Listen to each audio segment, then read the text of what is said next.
Salut à tous, bienvenue pour une toute nouvelle vidéo. On se retrouve sur ma chaîne pour fêter les 1000 abonnés. Voilà, donc j'ai décidé de faire une vidéo qui relève de mes compétences, de ma formation. Donc voilà, c'est pour vous faire plaisir, c'est pour vous remercier à ma façon pour les 1000 abonnés que nous avons dépassés. Donc sur ce, let's go, on y va. Je tenais à préciser un truc. C'est une vidéo là où je vais parler d'investissement, ok?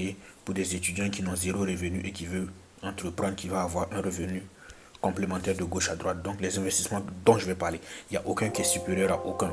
Ça ne veut pas dire celui-là il est meilleur que celui-là ou celui-là il est meilleur que celui-là. Non, non, non, il n'y a pas ça. C'est juste par préférence, vous allez choisir ce qui vous plaît et là où vous vous sentez mieux, plus à l'aise pour entreprendre, pour débuter. Donc on y go. D'abord, le premier investissement dont je vais parler, c'est le trading. Ok, le trading, c'est quoi? C'est placer l'argent en bourse, placer une certaine somme d'argent en bourse et attendre qu'elle nous donne un revenu. On peut placer et avoir un revenu comme on peut placer et perdre un revenu. Donc pour ce faire, il y a deux méthodes que moi je connais et que je vous recommande.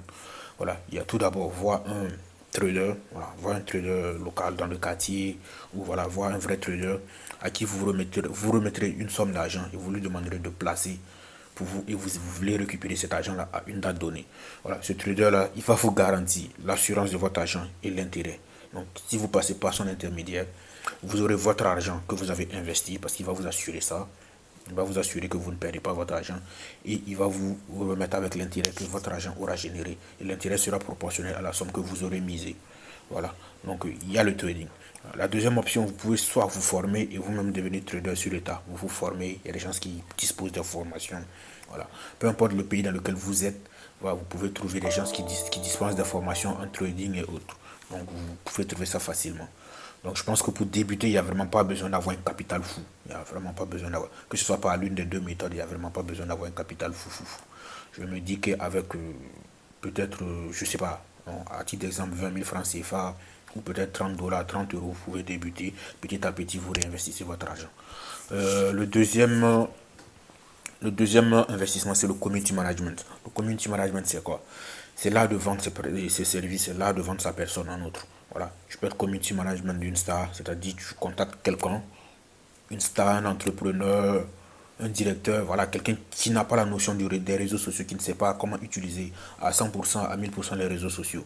Voilà, la seule compétence que ça va te demander, c'est de savoir utiliser les réseaux, voilà, savoir c'est quoi Instagram, savoir c'est quoi Facebook, connaître tout au fait, connaître toutes les parties sombres de Facebook, voilà, si je peux le dire comme ça, toutes les parties sombres de Facebook, d'Instagram, et avec ça, optimiser la visibilité du gars en question, le gars pour qui vous serez un community management, c'est optimiser sa visibilité, faire connaître le gars sur les réseaux.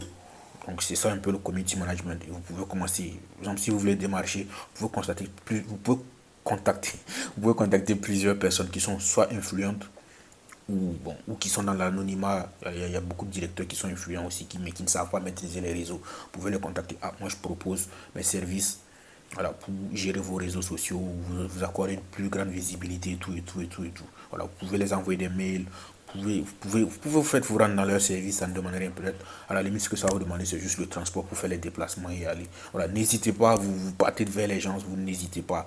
Vous les envoyez des mails, vous partez vers eux, c'est pas restant chez vous qui vont venir vers vous. Voilà. Le troisième investissement, c'est la sous-location. Ok, exemple, si tu loues une maison, hein, je sais pas, si tu la loues à 10 000 comme ça, c'est un exemple, ok, si tu la loues à 10 000, tu peux sous-louer la maison, ok, c'est-à-dire tu peux sous-louer une partie de la maison. Bon, 10 000 c'est un peu dérisoire, on va prendre un exemple assez concret. Par exemple, si tu loues une maison avec deux chambres et que tu es seul dans la maison et que tu la loues à 50 000, tu peux sous-louer la deuxième chambre. C'est-à-dire tu peux remettre la deuxième chambre en location, peut-être à, je sais pas, 30 000, 35 000. Mais si tu veux faire ça, c'est mieux d'équiper la chambre et la remettre en location. Là, tu as une plus grande value sur la location de la chambre. C'est ça qu'on appelle la sous-location. Mais pour ce faire, et pour être dans la légalité totale, c'est mieux d'en parler avec ton bailleur d'abord, avant de commencer. Si tu es étudiant et que tu as une chambre, et tu as un appartement, et que dans l'appartement, tu as une chambre, ou tu as le salon, donc tu n'utilises pas, et que tu peux la remettre en location, soit à un particulier, soit à des entreprises. Et c'est mieux de parler à des entreprises. Il y a des entreprises qui cherchent à faire de la domiciliation de leurs entreprises. Vous savez, ça coûte cher. Donc, vous pouvez leur proposer ça à un prix assez abordable. Mais c'est mieux d'en parler avec ton bailleur avant de commencer. Parce que voilà, il y a certains qui acceptent comme il y a certains qui n'acceptent pas. Et pour être dans la légalité, c'est mieux d'en parler avec le bailleur. Et dans toi, ton propre contrat qui te lie, toi et le bailleur, vous mettrez une clause et vous parlerez de ça. Voilà. Après la sous-location, on a YouTube. Voilà, on a YouTube, comme moi aussi je le fais.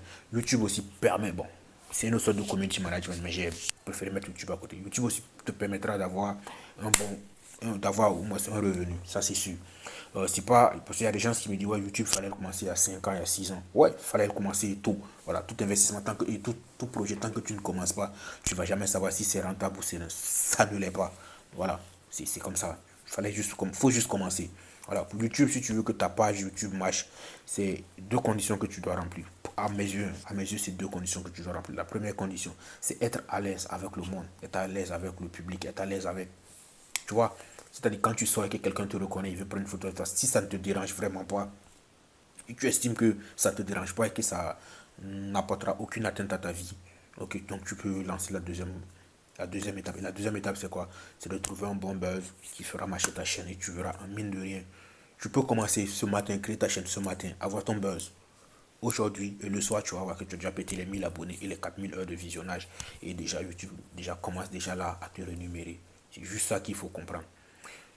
Donc n'hésitez pas, publiez vos contenus sur YouTube. Tôt ou tard, ça va percer, ça va porter ses fruits. Donc ne vous découragez pas, ne pessimisez pas si on peut le dire ainsi. Ok, ensuite nous passons au dropshipping. Voilà. Et pour celui-là, pour cette notion-là, écoutez bien. Voilà, je connais des dropshippers qui proposent des formations sur ça. Donc si ça vous intéresse, vous dites, vous m'écrivez, il y aura mon Instagram dans la description, vous écrivez et je vous mettre en contact avec eux. Le dropshipping, c'est l'action de faire du commerce en ligne. Voilà, tu fais du commerce en ligne sans pour autant avoir la marchandise physiquement avec toi.